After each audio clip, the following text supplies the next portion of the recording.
The interception of the Iranian drone near the USS Abraham Lincoln is not just a single military action, it is a symbol of how strategic waters are transforming into permanent zones of tension. These regions, especially those linked to major shipping lanes and energy corridors, have become arenas where global powers continuously test each other's limits. Warships patrol these waters not only to defend national interests, but also to project authority and signal presence. When a fighter jet is launched to neutralize a drone, it sends a message far beyond the immediate tactical objective. It communicates strength, readiness, and the willingness to respond instantly, even in situations that fall short of full scale war. What makes the situation more dangerous is the speed at which modern military encounters unfold. Unlike past conflicts that involve long buildups and clear declarations, today's confrontations happen in seconds. A drone approaches, radar systems react, commanders make rapid decisions, and weapons are deployed almost immediately. This compressed timeline increases the risk of miscalculation. A technical error, misinterpreted signal, or overly aggressive maneuver can suddenly turn a limited encounter into a broader confrontation. Strategic waters, therefore, are no longer just physical spaces on the map. They are high pressure environments where technology and human judgment collide under extreme stress. These waters also carry enormous political significance. Every naval deployment is closely watched by allies and rivals alike. When the United States maintains a carrier strike group in the region, it reassures partners who rely on American security guarantees while simultaneously challenging adversaries who view such presence as provocation. Iran's drone activity in this context represents an attempt to assert influence and resist what it perceives as external domination. Both sides engage in a continuous cycle of action and reaction where even minor incidents are amplified by media coverage and diplomatic statements. Another critical factor is the role of regional instability. The Middle East has long been shaped by unresolved conflicts, shifting alliances, and competition over resources. Strategic waters near this region are deeply connected to these broader struggles. When military assets converge in such areas, they carry the weight of historical grievances and current political rivalries. This makes every encounter more emotionally and politically charged, increasing the difficulty of de escalation. Furthermore, the presence of multiple international actors complicates the situation. These waters are rarely controlled by only two nations. Instead, they host naval forces from various countries, commercial shipping vessels, and regional security operations. The crowded nature of these spaces raises the possibility of unintended encounters and overlapping missions. In such an environment, maintaining clear communication and established protocols becomes essential. Yet, even these measures cannot fully eliminate risk. As strategic waters continue to attract heavy military presence, they increasingly resemble fault lines in the global power structure. Each patrol, interception, and close encounter adds another layer of tension. Instead of moving toward demilitarization or shared security frameworks, the trend points toward greater militarization and constant readiness. This creates a cycle in which preparation for conflict becomes permanent and peace is defined not by stability, but by the absence of immediate violence. The interception of the Iranian drone by a US fighter jet demonstrates how modern warfare has shifted from traditional battlefields to a constant display of power through advanced technology. Today, strength is no longer measured only by the size of armies or the number of tanks on the ground. It is increasingly defined by the ability to deploy precision tools, respond instantly, and dominate the information and surveillance space. Drones, fighter jets, and naval fleets work together as part of an integrated system designed not just to fight wars, but to shape perceptions, deter rivals, and influence global audiences. Power projection in the modern era is about visibility. When a drone approaches a major aircraft carrier, it is not only gathering intelligence or testing defenses, it is sending a signal.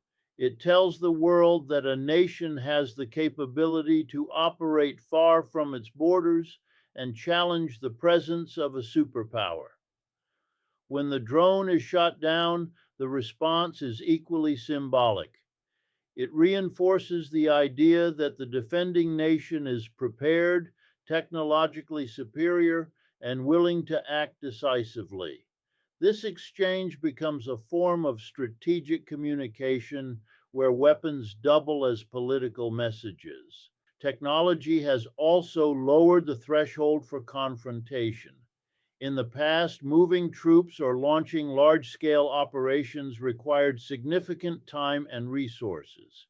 Today, a single drone or missile can initiate a high stakes encounter. This creates an environment where nations can apply pressure without triggering full war. Such actions are often calculated to stay just below the line that would provoke massive retaliation. This gray zone strategy allows states to compete aggressively while avoiding the political and economic costs of open conflict. Another key aspect of modern power projection is automation and data dominance. Advanced radar systems, satellite networks, and artificial intelligence now play a central role in decision making. Military commanders rely on real time information to track movements, identify threats, and coordinate responses. This dependence on digital systems introduces new vulnerabilities, including cyber interference and electronic warfare. Control of data has become as important as control of territory, transforming conflict into a multidimensional struggle that extends beyond physical battlefields. The economic dimension of this technological competition is also significant. Developing and maintaining advanced military systems requires massive investment. Defense industries benefit from continuous innovation and procurement, while governments justify these expenses as necessary for national security. This creates a cycle where technological upgrades become permanent priorities, reinforcing a global arms race driven by competition rather than cooperation. At the same time, the human element remains deeply affected. While drones reduce direct risk to pilots and soldiers, they do not eliminate the consequences of military actions. Decisions made in control rooms and command centers still shape the lives of people living in conflict prone regions. The distance created by technology can make military engagement feel more abstract, yet the real world impact continues to be immediate and profound. Modern warfare, therefore, is not only about defeating an enemy, it is about maintaining influence, controlling narratives, and demonstrating technological superiority in a world where power is constantly measured, compared, and challenged. Behind every military movement in strategic regions lies a complex web of economic interests that often remains hidden beneath the language of national security. When aircraft carriers patrol key waterways and fighter jets respond to perceived threats, these actions are not occurring in isolation from global trade and energy markets. The world economy depends heavily on uninterrupted shipping routes, oil transportation corridors, and maritime stability. Any disruption in these areas can send shockwaves through international markets, affecting fuel prices, manufacturing costs, and consumer goods across continents. The presence of powerful navies in these regions serves as a protective shield for commercial activity. Major economies rely on the steady flow of raw materials and finished products that pass through narrow maritime choke points. These routes are vital arteries of global capitalism, and their security becomes a top priority for nations that dominate international trade. Military deployments are therefore closely connected to safeguarding economic influence, ensuring that favorable conditions for commerce and investment remain intact. Energy security is another critical factor driving military involvement. Many strategic waters are located near oil producing regions or major export terminals. When tensions rise in these areas, global energy markets react almost immediately. Even the possibility of conflict can cause price volatility, affecting households and industries worldwide. Governments that maintain a strong military presence in such regions often justify it as a way to stabilize energy supplies, yet this stability frequently benefits large corporations and powerful economic interests more than ordinary citizens. Defense spending itself also plays a significant role in this economic equation. The development of advanced weapon systems, aircraft, and surveillance technologies requires enormous financial resources. This creates a strong relationship between governments and defense industries where contracts, research funding, and production cycles become deeply embedded in national economies. Military actions and heightened tensions can lead to increased budgets and expanded procurement, reinforcing a system in which conflict and preparedness generate economic incentives for certain sectors. Trade politics further complicate this dynamic. Control over key maritime routes gives nations leverage in negotiations and international agreements. The ability to secure or disrupt trade flows becomes a strategic advantage that extends beyond military strength. Countries use their naval presence to protect allies, pressure rivals, and shape regional economic partnerships. This blending of economic power and military capability turns strategic waters into arenas of competition not just for security, but for long term economic dominance. At the same time, the economic costs of militarization are often borne unevenly. While defense contractors and powerful corporations may benefit from increased spending and security guarantees, taxpayers fund these operations and communities face reduced investment in social services.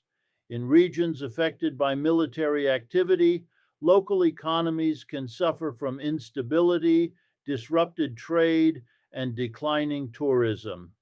The contrast between who gains and who pays highlights the deeper inequalities built into the global economic system. When military actions are framed solely as defensive measures, the underlying economic motivations can be overlooked. Yet understanding these motivations is essential for grasping why certain regions remain heavily militarized. Strategic decisions are rarely driven by security alone. They are shaped by the pursuit of profit, influence, and control over vital economic networks that sustain global power structures. When military tensions rise in strategically important regions, the effects do not remain confined to naval bases or government offices. They ripple outward into the daily lives of ordinary people across the world. The downing of a drone near a major aircraft carrier may appear distant and technical, but its consequences can be felt in fuel prices, food costs, transportation expenses, and overall economic uncertainty.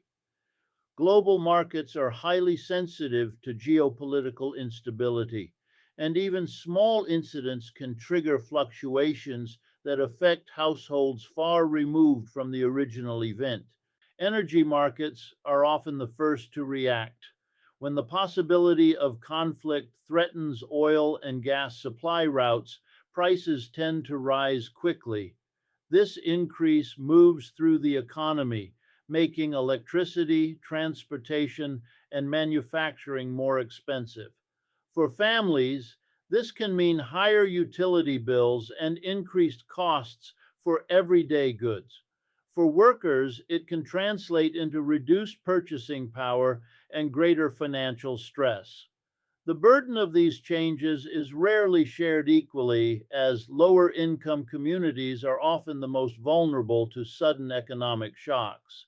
Beyond economic effects, there is also the human cost of living under constant tension. In regions close to military activity, communities experience anxiety, disruption, and uncertainty.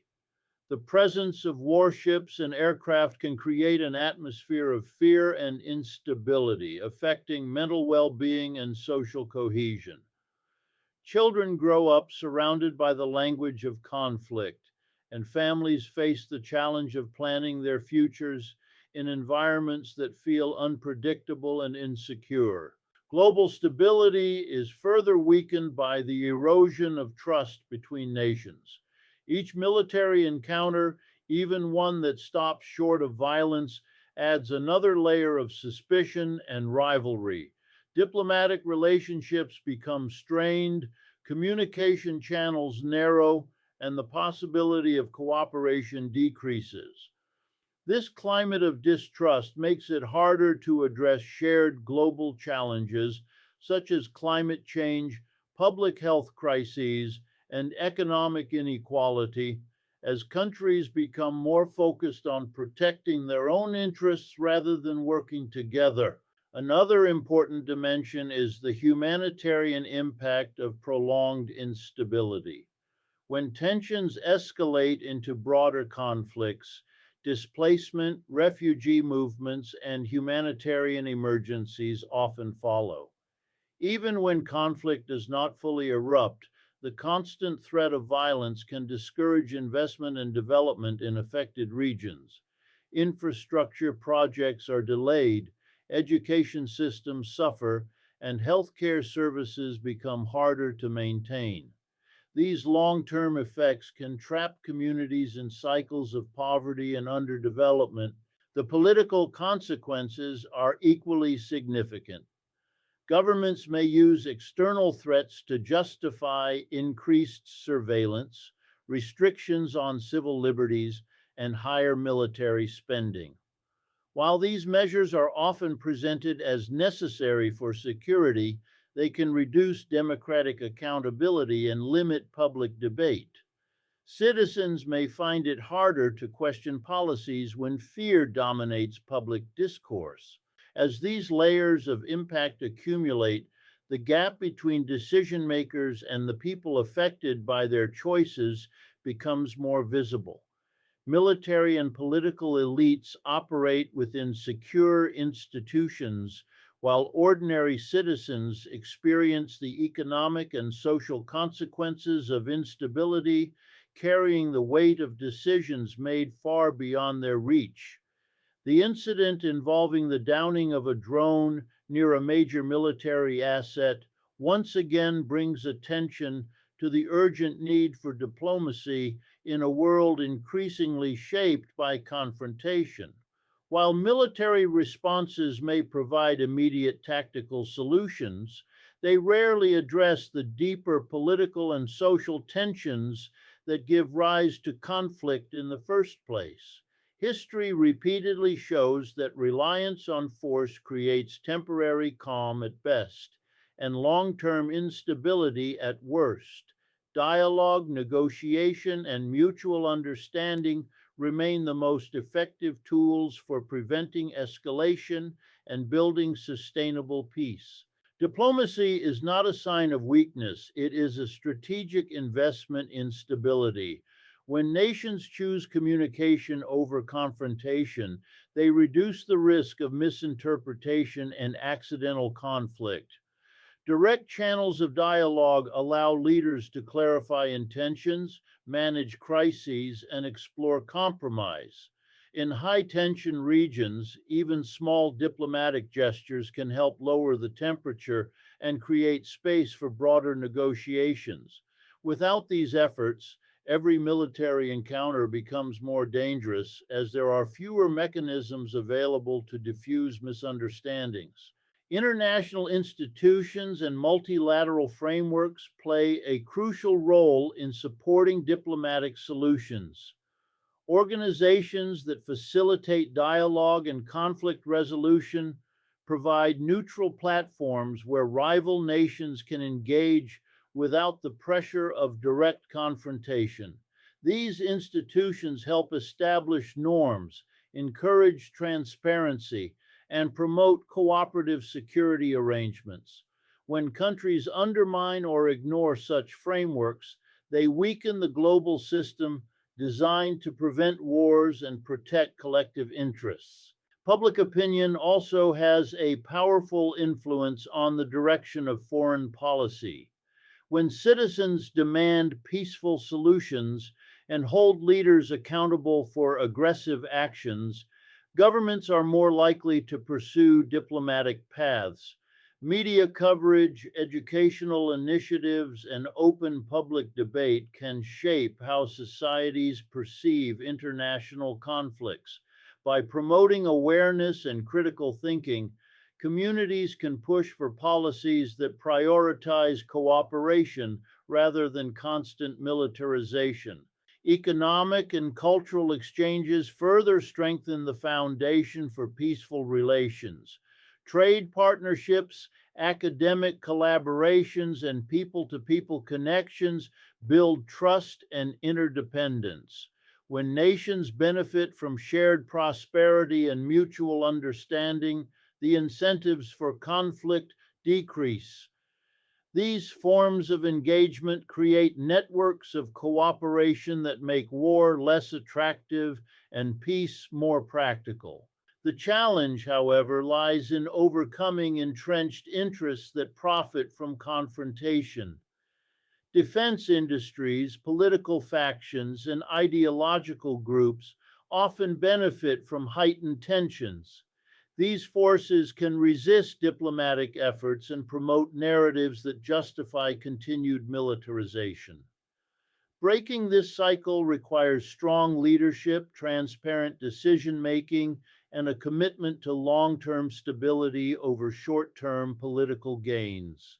As global power dynamics continue to shift, the need for diplomatic leadership becomes even more critical.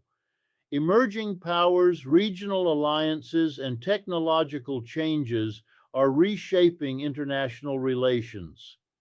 Navigating this complex environment demands cooperation, patience, and respect for international norms. Without a renewed focus on diplomacy, the world risks becoming trapped in a permanent state of tension where conflict is managed rather than resolved.